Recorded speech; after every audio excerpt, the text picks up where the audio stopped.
It is the Equity.Guru Investor Roundtable, and it is Northern Dynasty, also known in certain parts of the world, Chris, as Northern Dynasty. Wow. That would be Chris in the far corner, Vishal upstairs, and Galen in the basement.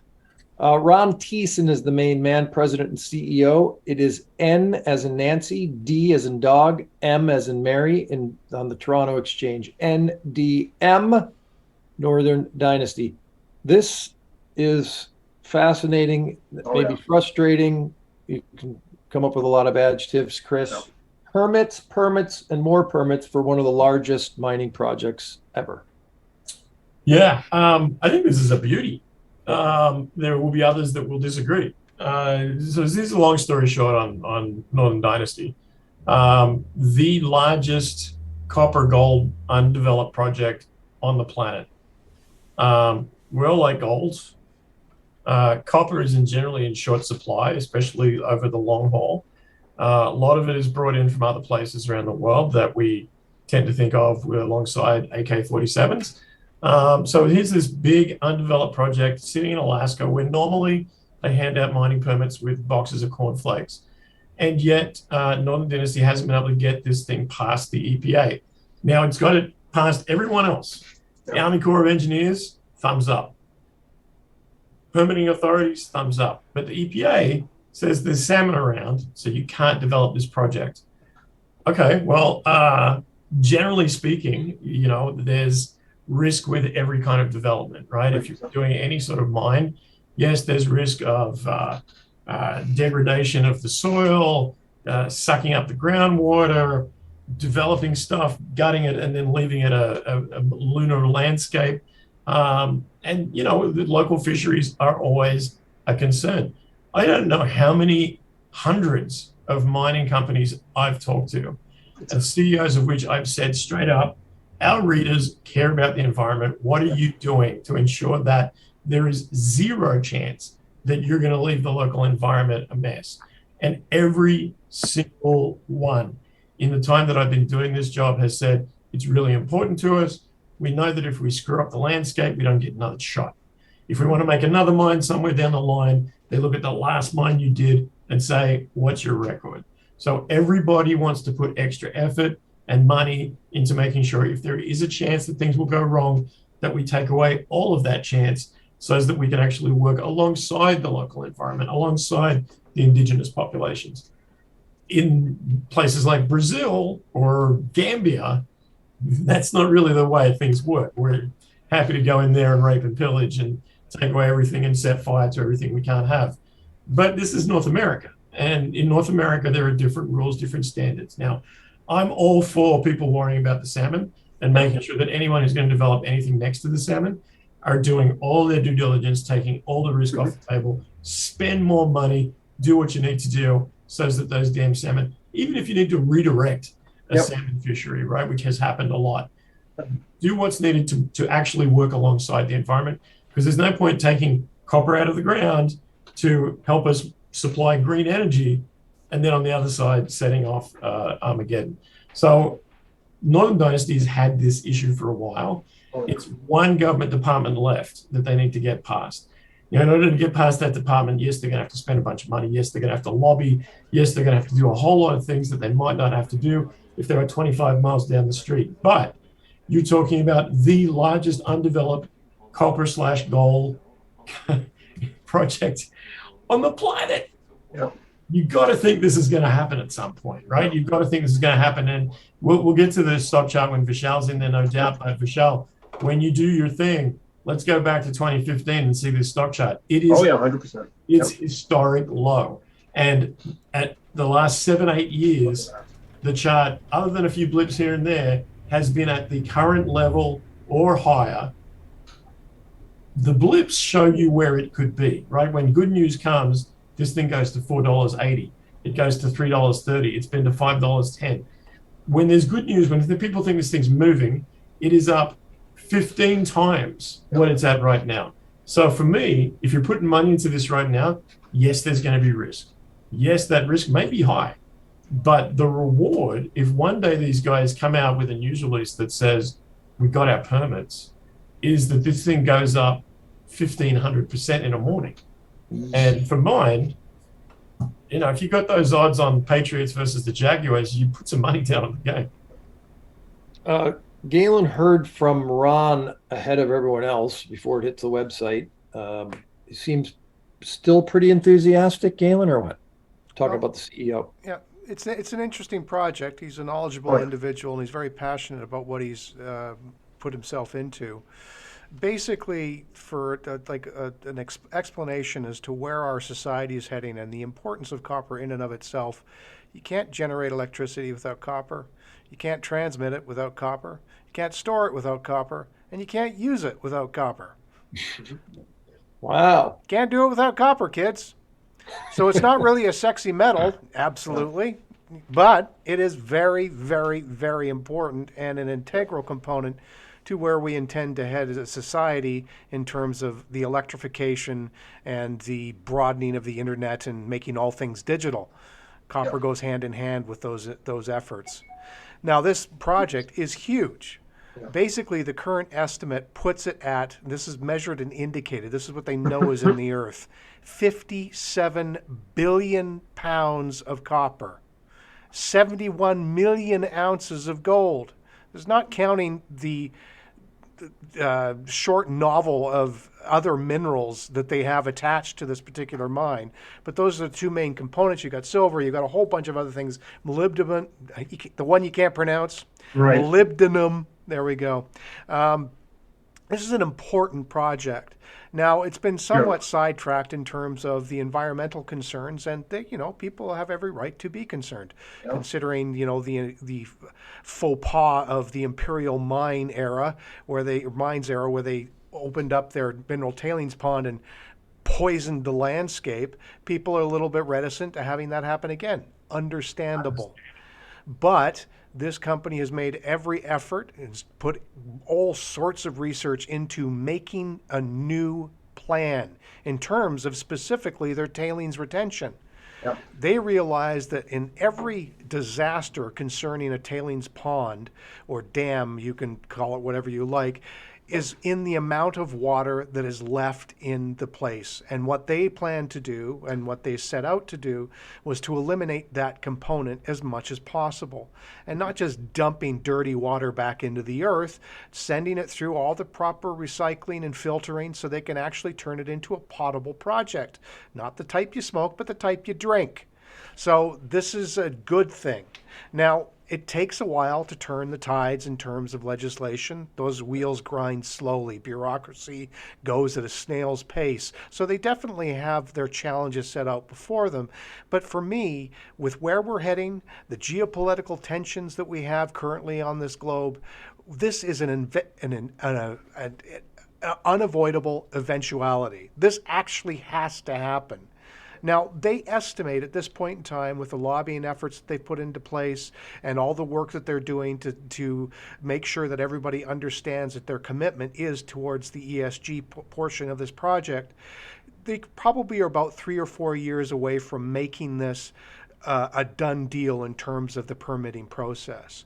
Then they're probably another 3 to 4 years away in terms of construction to get it actually up and running. Right. Yeah. However, once that happens, this is just like another project that we talked about earlier on, another company called NioCorp. This is a long-term producing project. This is something that's not only going to probably give you your own retirement savings, it's probably going to provide that for your kids as well. So if you get involved in this puppy, it's a long window, absolutely, but probably bumpy. But I think in the long run, this is something that's just going to happen. Yep.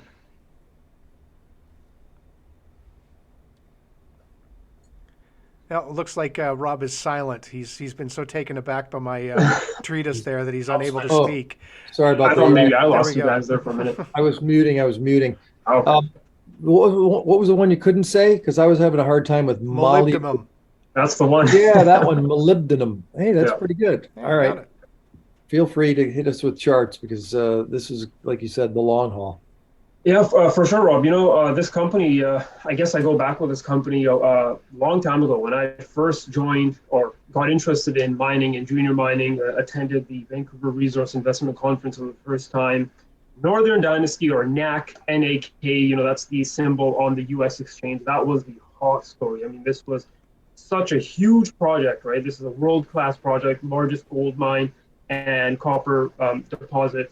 And everyone was thinking, hey, this thing is going to go, because the numbers that they were bringing up, I mean, the amount of GDP the mine itself would add to the United States was ridiculous. I mean, this was a huge project. We haven't seen anything like this for quite some time. And, the stock was jumping to $4.50 at the time because this was such a huge project. Everyone was excited. And then, of course, all that environmental news started to come out. And you can see here from a long-term perspective, from 2016, we did see a decline. There was then another pop here in 2020. And this one is actually interesting, just to show you guys how important this project is to the United States. This all came out because even Donald Trump Jr. Was talking about this project. He was opposing the project. There was a lot of talk about, I think even President Trump tweeted about the Pebble project, because that's how huge this project is, the gold and copper resources for the United States. So when that came out, people realized, I think, how important this project is for the United States in general. Where we are now, that's quite interesting. We have, I would say, a very nice sort of bottoming pattern here. There was a big pop on the 27th of July there as well. And we've just been ranging in a flag pattern. So after that big pop, after that reversal, I would say on the 27th, the stock here has just been slowly ranging between this, what we like to call a flag pattern, because you have, your flag pole, you have your flag here, and really what we're waiting for is this break. And this is a bit exciting for me because, we've sort of seen what's been happening to, say, the gold market and also copper here as well. And Northern Dynasty is holding up relatively well, I would say, given the sort of the turmoil that we're seeing in the market. So I think, Galen mentioned the whole long-term strategic element of this project, and we're already seeing the geopolitical reshuffling of the world, and the U.S. now having to find domestic supply for these critical minerals, and also, I think, just commodities like gold and copper itself. Perhaps there's something stirring. Maybe the U.S. government here will begin to understand that, hey, look, we have to now start investing in this domestic production, and you have a world-class asset here with Northern Dynasty. So in terms of fundamentals, I think that's what you have to watch. And the environmental stuff, that's the big thing. It's always been the big issue. Galen mentioned tailings and water, hitting the salmon resources. And if I remember correctly, in BC, we have mines that are going to be set up just like Northern Dynasty, and they've been safe. The salmon are still fine. So that's sort of the example that Northern Dynasty likes to use, that, hey, next door in British Columbia, they have mines that would be similar to the one that we want to build. But, of course, ours is going to be much more safer. They do have a responsible mining focus at Northern Dynasty, and they've had to have that for a few years to demonstrate that this safe mine is possible. And technically, I really like what I'm seeing here.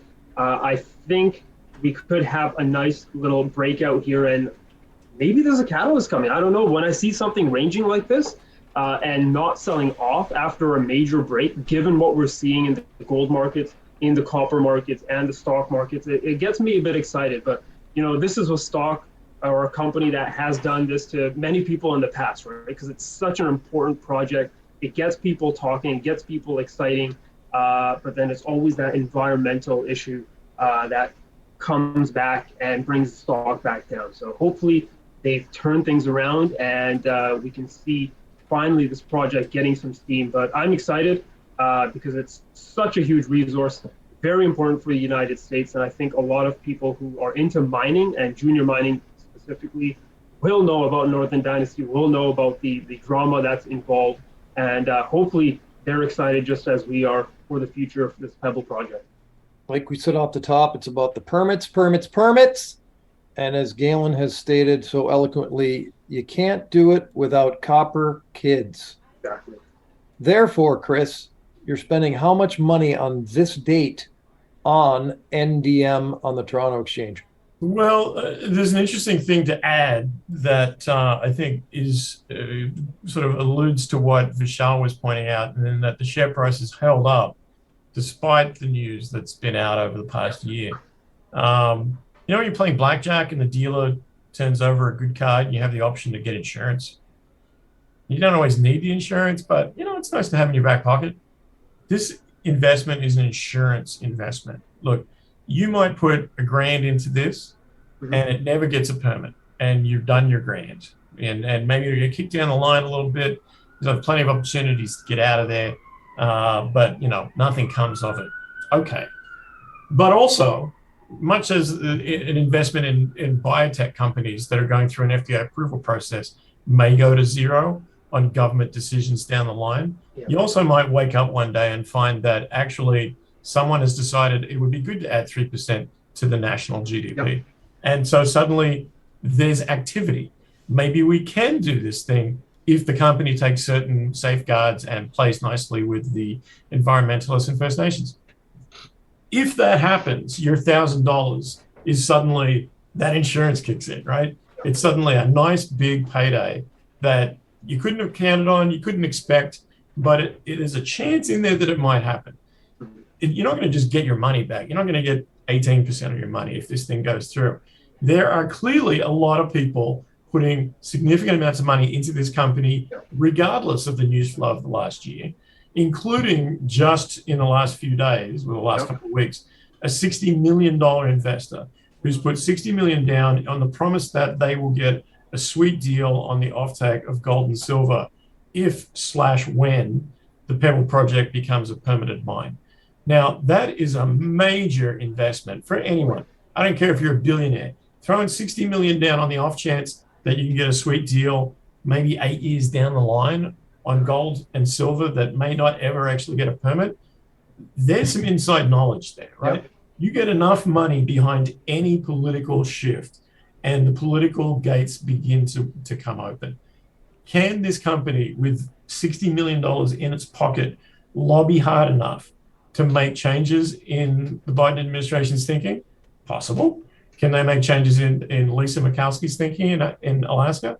Possible. Can they go out to the First Nations groups and the environmentalist groups and make commitments that if there's any harm at all to the local environment, that it's covered, that it's somehow paid for or insured against? Like, I would think that there's a deal to be made here at some point. Yeah. If we're being honest, earlier iterations of Northern Dynasty were not honest with First Nations and environmentalists. There was a lot of finagling that went on. The earlier CEO stepped out.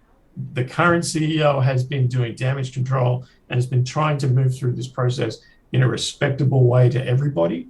And there is never a point where the largest undeveloped copper project in the world will never get developed. Exactly. It is always going to be a case of, at some point, the forces of good, the forces of politics, the forces of money do align with the environmentalists, do align with local communities, and it becomes in everyone's interest to move things forward.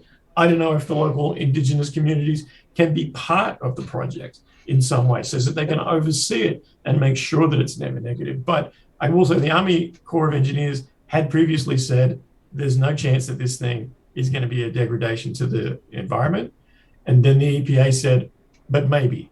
So there's enough out there that I think if you're going in there and buying this stock at the current price, I think it's a really solid gamble.